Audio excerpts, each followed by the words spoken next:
Hello बच्चों, let's see the question. The question says a dark green bead in borax bead test indicates the presence of option A Cr plus 3, option B Mn 2 plus, option C cobalt 2 plus and option D nickel 2 plus. तो हमें ये बताना है कि borax bead test में green colour किसका आता है. So first of all we have the key concept,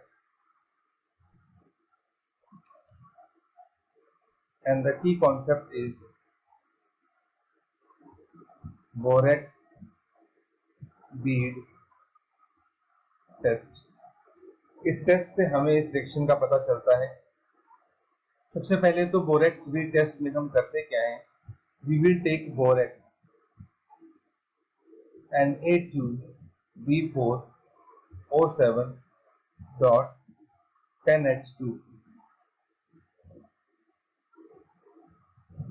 इसको सबसे पहले हीट किया जाता है. हीट करने पर ये अपने वाटर मॉलिक्यूल को लूज कर देता है और हमारे पास बन जाता है Na2B4O7. ठीक है, यहाँ से H2O निकल जाता है बाहर हीट करने पर. फिर ये जो आपके पास बना, इसको हम वापस से हीट करते हैं. लगभग इसको हम 740 डिग्री सेल्सियस के बेसिस पे इसको हीट करते हैं. हाई टेम्परेचर पे इसको हीट किया जाता है. तो हीट करने पर ये हमें देता है 2Na BO2. तो शुरू में हमने यहाँ पे लिया था बोरेक्स, और ये जो हमें हीट करके इसको मिला, इसको कहते हैं सोडियम मेटाबोरेट.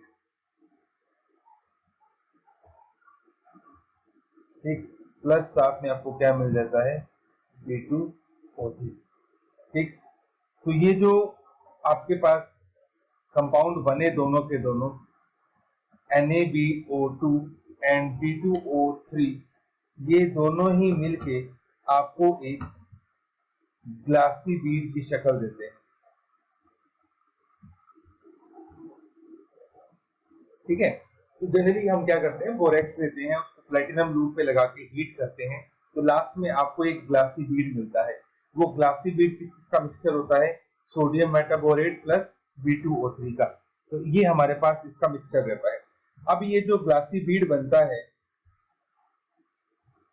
ये कलरलेस होता है. तो ग्लासी बीड को हम सॉल्ट के साथ रिएक्शन करवाते हैं और हमारे पास बोरेक्स बीड टेस्ट आता है.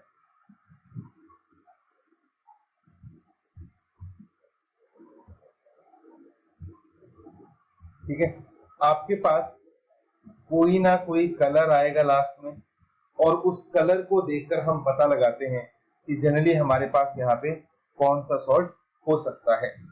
तो सपोज अगर हमारे पास, तो जनरली जब हम ग्लासी बीड की रिएक्शन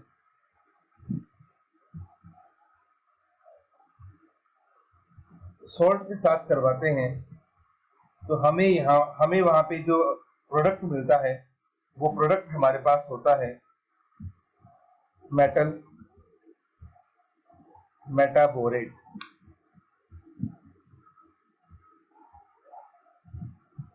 ठीक, और उसका फॉर्मूला कुछ इस तरह से रहता है. वो फॉर्मूला डिपेंड करता है, देखिए मेटल कौन सी है आपके पास. अगर हमारे पास हमने बीड ले लिया, बोरेक्स बीड, और इसकी रिएक्शन हमने करवा दी क्रोमियम +3 के साथ, तो यहाँ पे बनेगा क्रोमियम मेटाबोरेट, और उसका फॉर्मूला कुछ इस तरह से रहता है CrBO2. ये जो क्रोमियम मेटाबोरेट हमारे पास बनता है, जनरली ये आपका ग्रीन कलर का होता है. वहीं दूसरी तरफ अगर हम दूसरी मेटल की बात करें, तो जैसे हमारे पास है Mn+2, तो हमने बोरेक्स बीड लिया